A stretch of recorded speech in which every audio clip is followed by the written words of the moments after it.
మహిళలకు ఉపాధి అవకాశాలు పెరిగినప్పుడే సమాజంలో ఆర్థికాభివృద్ధి సాధ్యమవుతుందని కేంద్ర మంత్రి కిషన్ రెడ్డి అన్నారు. సికింద్రాబాద్లోని మోండా మార్కెట్ డివిజన్లో జేసీఐ సంస్థ ఆధ్వర్యంలో జరిగిన కార్యక్రమంలో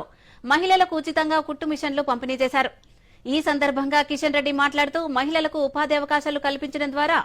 వారు ఆర్థికంగా నిలదొక్కునేలా కృషి చేస్తున్నామని, ఇందుకోసం కేంద్ర ప్రభుత్వం ఆధ్వర్యంలో అనేక కార్యక్రమాలను అమలు చేస్తున్నామని చెప్పారు. డ్రోన్ దీదీ పేరిట కేంద్ర ప్రభుత్వం ప్రత్యేక పథకాన్ని అమలు చేస్తోందని, ఈ కార్యక్రమం ద్వారా గ్రామీణ ప్రాంతాల్లోని మహిళలకు డ్రోన్ల వినియోగంపై శిక్షణనిచ్చి ఆర్థికంగా నిలదొక్కునేలా చర్యలు తీసుకుంటున్నామని చెప్పారు.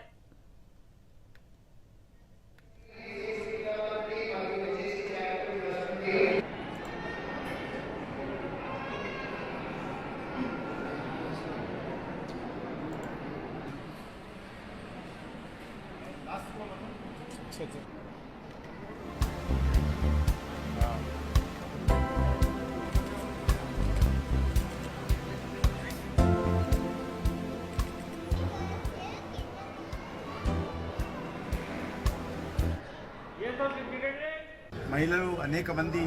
ఈరోజు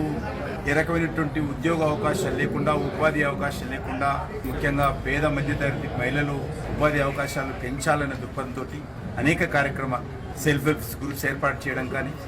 ముద్ర బ్యాంక్ ద్వారా లోన్లు ఇవ్వడం కానీ, అదే కాకుండా ఈరోజు గ్రామీణ ప్రాంతాల్లో డ్రోన్ దీదీ పేరు మీద ప్రతి గ్రామంలో కూడా మహిళలకు డ్రోన్ పైలట్ నేర్పించి వ్యవసాయ రంగానికి ఉపయోగించేటువంటి క్రిమి సంహారక మందులు కానీ, ఫెర్టిలైజర్స్ కానీ డ్రోన్ దీదీ పేరు మీద నరేంద్ర మోడీ గారు 15,000 గ్రామాల్లో పైలట్ ప్రాజెక్ట్ కింద 15,000 డ్రోన్లు వాళ్ళకు శిక్షణ ఇచ్చి డ్రోన్లు ఇవ్వడం